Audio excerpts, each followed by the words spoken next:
आज म एउटा कुरा महसुस गर्दै थिएँ। जीवन वास्तवमै कति सुन्दर छ है। हामी प्राय जीवनलाई धेरै गाह्रो बनाएर हेर्छौँ, धेरै सोचेर आफूलाई दुःख दिन्छौँ। तर जीवन त सानो सानो खुसीहरूको नाम रहेछ। परिवारसँग बिताएको समय, हाँसो, यात्रा, सम्झना, यही न त हो जीवन। आज म मेरो परिवारसँग तारकेश्वर हाइकिङ गएको थिएँ। मेरो मम्मी जो सधैँ घरको काम, चुलो चौकामा व्यस्त हुनुहुन्छ, उहाँलाई आज घुमाउन पाउँदा मनले छुट्टै आनन्द महसुस गर्यो। कहिलेकाहीँ हामीले आफ्नो खुसीभन्दा पहिले परिवारको अनुहारमा आएको मुस्कान हेर्नुपर्छ। त्यहीभित्र जीवनको असली अर्थ भेटिन्छ। मसँग मेरो दिदी हुनुहुन्थ्यो, अजिता दिदी, र दिदीका साथीहरू मेनुका दिदी, अमृता दिदी, सुब्बु, आशुतोष। सबैसँग बिताएको त्यो समयले एउटा कुरा सिकायो। जीवन धेरै ठुलो उपलब्धि खोज्ने यात्रा मात्र होइन, राम्रो मानिसहरूसँग बिताएको राम्रो पलहरूको सङ्ग्रह पनि हो। जीवनलाई धेरै जटिल बनाउनु पर्दैन। हरेक कुरालाई सरल तरिकाले लिन सिक्नुपर्छ, नत्र हामी भविष्यको चिन्तामा आजको खुसी हराइदिन्छौँ।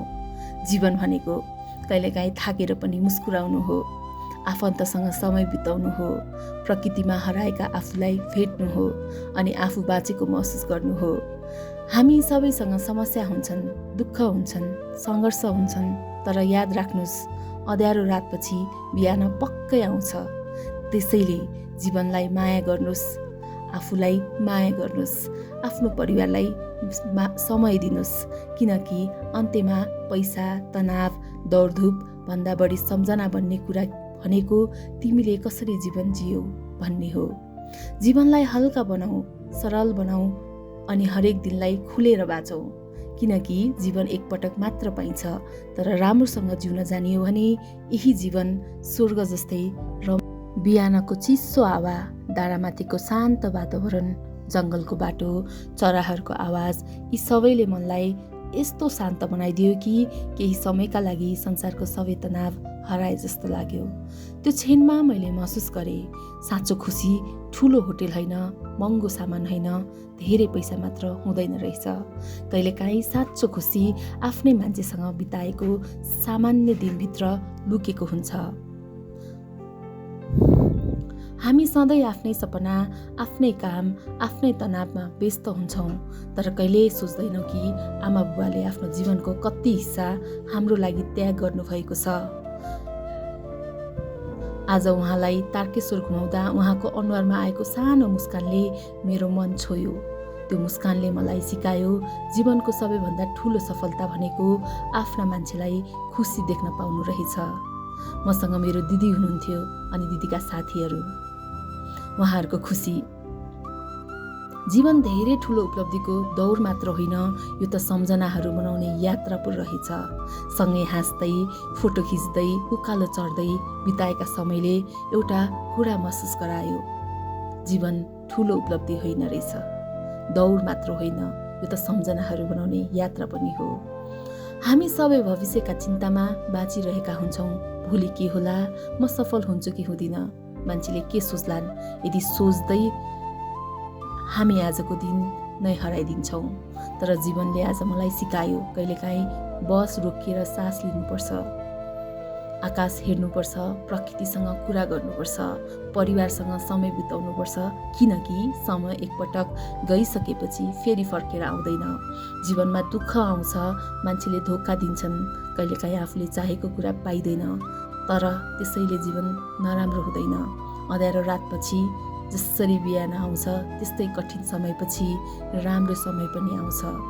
त्यसैले जीवनलाई धेरै भारी नबनाऊ, हरेक कुरा मनमा बोकेर नहिँडौँ, केही कुरा छोड्न सिकौँ, केही कुरा स्वीकार गर्न सिकौँ, र सबैभन्दा ठुलो कुरा आफू बाँचेको हरेक दिनलाई एप्रिसिएट गर्न सिकौँ, किनकि जीवनको वास्तविक अर्थ भनेको केवल बाँच्नु होइन, हरेक पल महसुस गर्दै जिउनु हो। आजको त्यो हाइकिङले मलाई एउटा कुरा सिकायो, जीवन धेरै लामो छैन, तर सही मान्छेसँग बितायो भने धेरै सुन्दर बन्न सक्छ। त्यसैले आफ्नो परिवारलाई माया गर्नुहोस्, आफ्नो मनलाई शान्त राख्नुहोस्, सानो कुरामा खुसी लिनुहोस्, सानो खुसीमा रमाउन सिक्नुहोस् र जीवनलाई सरल तरिकाले लिनुहोस्, किनकि अन्त्यमा याद रहने कुरा भनेको कति पैसा कमायो भन्ने होइन, कति मनदेखि बाँचेको। डाँडामाथि पुग्दा चारैतिर फैलिएको हरियाली हेर्दा यस्तो लाग्थ्यो मानव प्रकृतिले आफ्नै काखमा राखेर केही समयका लागि सबै चिन्ता बिर्साइसकेको छ। हावासँगै रुखका पातहरू बिस्तारै हलिरहेको दृश्य, जङ्गलभित्रको चिसो बाटो अनि चराहरूको मधुर आवाज, यी सबै कुरा केवल दृश्य मात्र थिएनन्, ती त मनलाई भित्रैदेखि हिलिङ गर्ने अनुभव जस्तो थियो। त्यो क्षणमा मोबाइलको नोटिफिकेसन महत्त्वपूर्ण लागेन, भोलिको टेन्सन महत्त्वपूर्ण लागेन, जीवनको कम्पिटिसन पनि केही समयका लागि हराएको जस्तो लाग्यो। बस मनले एउटा कुरा मात्र महसुस गरिरहेको थियो, यही पल नै हो जीवन। कहिलेकाहीँ प्रकृतिले शब्द बिना नै धेरै कुरा सिकाउँछ। रुखहरूले धैर्यता सिकाउँछन्, बगेका हावाले स्वतन्त्र सिकाउँछ, चराहरूको आवाजले सरल खुसी सिकाउँछ, अनि डाँडामाथिको त्यो शान्तिले मनलाई सम्झाउँछ कि हामीले जीवनलाई धेरै गह्रौँ बनाएर हेर्नु हुँदैन। त्यो जङ्गलको बाटो हिँड्दै गर्दा यस्तो लागिरहेको थियो मानव हरेक पल पाइलासँगै मनभित्रका थकानहरू पनि बिस्तारै हराइरहेका छन्। कति समयदेखि आफूले समय दिएका थिइन भन्ने कुरा त्यही गएर महसुस भयो। प्रकृतिसँग बिताएको केही घन्टाले कहिलेकाहीँ महिनौको तनाव हटाइदिन्छ, किनकि प्रकृतिमा कुनै नाटक हुँदैन, कुनै फेक मन पर्दैन, कुनै तुलना हुँदैन, बस शान्ति हुन्छ, स्वतन्त्रता हुन्छ, जीवनको वास्तविक अनुभूति हुन्छ। त्यो बिहानले मलाई सिकायो खुसी खोज्न धेरै टाढा जानु पर्दैन। कहिलेकाहीँ चिसो हावा, आफ्नो मान्छे, हरियाली बाटो र मन शान्त हुने एउटा क्षण नै पर्याप्त हुन्छ जीवनलाई फेरि माया गर्नका लागि।